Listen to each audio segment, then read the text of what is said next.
এবার গ্রেপ্তার সাবেক সিইসি হাবিবুল আওয়াল।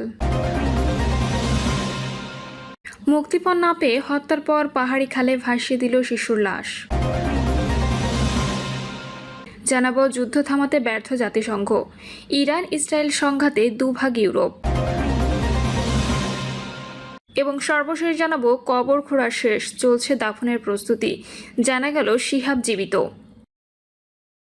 শুনছিলেন সংবাদ শিরোনাম, এবারে বিস্তারিত। মুক্তিপণ না পেয়ে হত্যার পর পাহাড়ি খালে ভাসিয়ে দিল শিশুর লাশ। কক্সবাজার টেকনাফের হিলা ইউনিয়নের লেদা রোহিঙ্গা ক্যাম্পের মোহাম্মদ আবদুল্লাহ নামের এক শিশুকে অপহরণের পর মুক্তিপণের টাকা না পেয়ে হত্যা করেছে বলে জানা গেছে। পরে লাশ গুম করার জন্য পাহাড়ি খালে ভাসিয়ে দেন অপহরণ চক্রের সদস্যরা। ভিকটিম আবদুল্লাহর মামা হাবিবুর রহমান ঘটনার বিষয়ে নিশ্চিত করেন। তিনি জানান, গত 20 জুন বিকালের দিকে ক্যাম্পের নিজ ব্লকে মোহাম্মদ আবদুল্লাহ খেলা করছিল। সন্ধ্যা হলে সে বাড়ি ফিরে না আসায় তার খোঁজ করেও কোথাও পাওয়া যায়নি। নিখোঁজের একদিন পরে তার বাড়িতে অপহরণ চক্রের সদস্যরা মোবাইলে কল দিয়ে রাতেই 10 লাখ টাকা মুক্তিপণ দাবি করেন। পরে শিশু আবদুল্লাহর পরিবার মুক্তিপণের টাকা দিতে না পেরে তাকে হত্যার হুমকি দেয় অপহরণকারীরা। এক পর্যায়ে আবদুল্লাহর পরিবার চক্রটিকে শিশুর জীবন বাঁচাতে 40,000 টাকা দেওয়ার জন্য রাজি হলেও শেষ পর্যন্ত তাকে জীবিত পাওয়া যায়নি। সকালের দিকে হিল্লা নুরালিপাড়া সংলগ্ন পাহাড়ি খাল থেকে তার মরদেহ পাওয়া যায়। টেকনাফ মডেল থানার ওসি মোহাম্মদ গিয়াসউদ্দিন বলেন, হিল্লা নুরালিপাড়া খাল থেকে এক রোহিঙ্গা শিশুর মরদেহ উদ্ধার করা হয়েছে। মরদেহটি ময়নাতদন্তের জন্য কক্সবাজার সদর হাসপাতালে পাঠানো হয়েছে। এ বিষয়ে পরবর্তী আইনানুগ কার্যক্রম প্রক্রিয়াধীন রয়েছে। যুদ্ধ থামাতে ব্যর্থ জাতিসংঘ, ইরান ইসরায়েল সংঘাতে দুভাগ ইউরোপ। ইরান ইসরায়েল যুদ্ধে মধ্যপ্রাচ্যের উত্তেজনা তুঙ্গে। এবার গ্রেপ্তার সাবেক সিইসি হাবিবুল আওয়াল। সাবেক সিইসি AKM নুরুল হুদাকে গ্রেপ্তারের পর এবার গ্রেপ্তার হলেন আরেক প্রধান কমিশনার কাজী হাবিবুল আওয়াল। রাতে তাকে গ্রেপ্তার করেছে আইনশৃঙ্খলা বাহিনী। পুলিশ সদর দপ্তরের একটি সূত্র তার গ্রেপ্তারের সত্যতা নিশ্চিত করেছেন। সূত্রটি জানায়, রাতে বসুন্ধরা আবাসিক এলাকা থেকে আইনশৃঙ্খলা বাহিনী তাকে গ্রেপ্তার করে। তবে ডিবির যুগ্ম কমিশনার নাসিরুল ইসলাম বলেন, বসুন্ধরা আবাসিক এলাকা থেকে ডিবির কোনো টিম তাকে গ্রেপ্তার করেনি। আওয়ামী লীগের দলীয় ও একই দলের স্বতন্ত্র প্রার্থীদের মধ্যে 2024 সালে নির্বাচন করে আমি ডামি ভোট উপাধি পায় কাজী হাবিবুল আওয়াল কমিশন। ওই কমিশনের বেশিরভাগ কার্যক্রম নিয়ে চরম বিতর্ক তৈরি হয়েছিল। ওই নির্বাচনে ভোটের হার নিয়ে বড় ধরনের বিতর্ক তৈরি হয়। ভোটের দিন বেলা 3টা পর্যন্ত 27.15% ভোট পড়ে বলে জানানো হলেও 1 ঘন্টার ব্যবধানে ভোটের হার 40% বলে উল্লেখ করা হয়। অবশ্য ভোটের হার ঘোষণার সময় সিইসি কাজী হাবিবুল আওয়াল প্রথমে 28% ভোট পড়ার কথা বলে পরে তা সংশোধন করে 40%-এর কথা বলে, যে কারণে তার বিরুদ্ধে মামলা করে বিএনপি। একই মামলা অতীতে জাতীয় নির্বাচনের দায়িত্বে থাকা সিইসি AKM নুরুল হুদা ও এই 3। যুদ্ধ থামাতে ব্যর্থ জাতিসংঘ, ইরান ইসরায়েল সংঘাতে দুভাগ ইউরোপ। ইরান ইসরায়েল যুদ্ধে মধ্যপ্রাচ্যের উত্তেজনা তুঙ্গে। এরই মধ্যে দুভাগে বিভক্ত হয়ে পড়েছে ইউরোপের 3 প্রধান দেশ, জার্মানি, ফ্রান্স ও যুক্তরাজ্য। একদিকে জার্মানি ইসরায়েলের প্রতি অটল সমর্থন রেখে তার নিরাপত্তাকে সর্বোচ্চ অগ্রাধিকার দিচ্ছে। অন্যদিকে ফ্রান্স ও যুক্তরাজ্য কিছুটা নরম ও সমঝোতামূলক মনোভাব পোষণ করছে। এই 3 দেশের মধ্যে মতপার্থক্য শুধু কূটনীতিক জটিল করেছে না, বরং মধ্যপ্রাচ্যের অগ্নিগর্ভ উত্তেজনার শান্তি ফিরানোর প্রয়াসকেও ধূলিসাৎ করছে। আল জাজিরা মধ্যপ্রাচ্যে চলমান যুদ্ধ থামাতে ইউরোপের বড় দেশগুলো চেষ্টা চালালেও এখনও কোনো ফল আসেনি। সুইজারল্যান্ডের জেনেভায় জার্মানি, ফ্রান্স ও যুক্তরাজ্য এই 3টি বৃহৎ ইউরোপীয় দেশের পররাষ্ট্রমন্ত্রীরা ইরানের পররাষ্ট্রমন্ত্রী আব্বাস আরাকচির সঙ্গে বৈঠক করেন। উদ্দেশ্য ছিল ইসরায়েল ইরান যুদ্ধকে দীর্ঘস্থায়ী রূপ নেওয়া থেকে বিরত রাখা, কিন্তু ওই বৈঠকে কোনো বাস্তব ফল আসেনি। জার্মানি, ফ্রান্স এবং যুক্তরাজ্য এই 3 দেশকে একসঙ্গে E3 বলা হয়।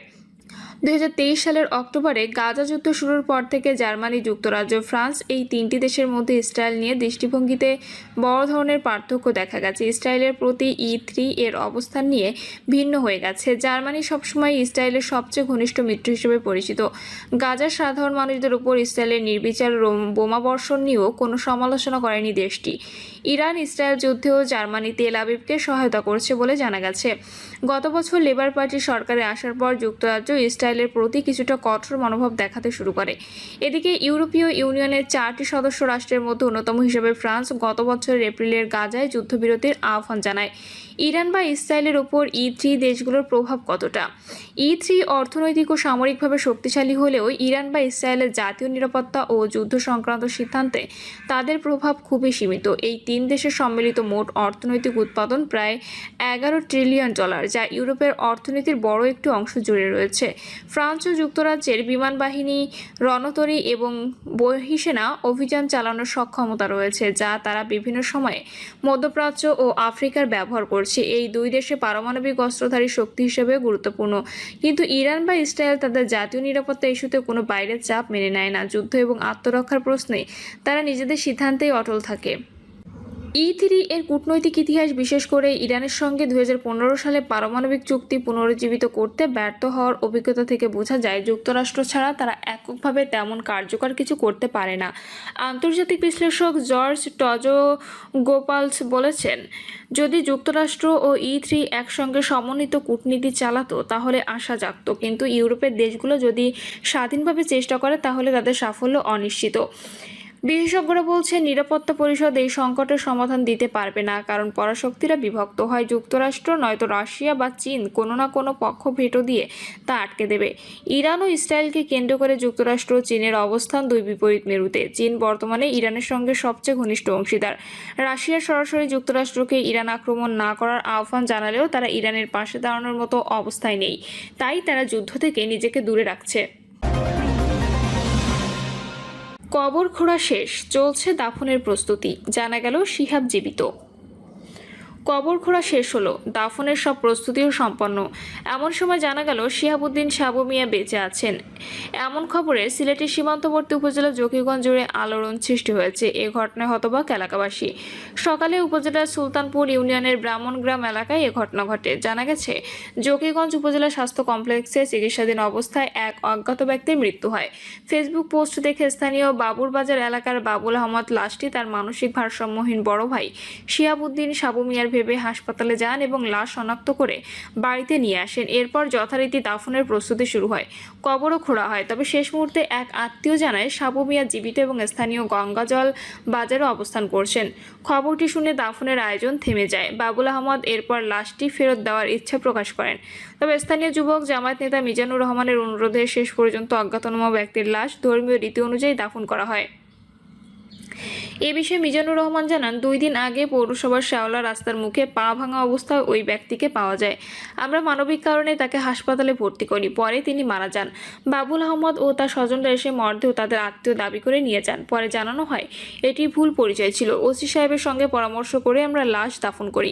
উপজেলা স্বাস্থ্য ও পরিবার পরিকল্পনা কর্মকর্তা শেখ মোহাম্মদ আব্দুল আহাদ বলেন, অজ্ঞাত ওই ব্যক্তির মৃত্যুর পর নিয়ম অনুযায়ী আমরা লাশ সিলেটে পাঠানোর প্রস্তুতি নিচ্ছিলাম। এরই মধ্যে কিছু লোক আত্মীয় পরিচয়ে এসে লাশ নিয়ে যান। এখন শুনছি মৃত ব্যক্তি তাদের কেউ নন।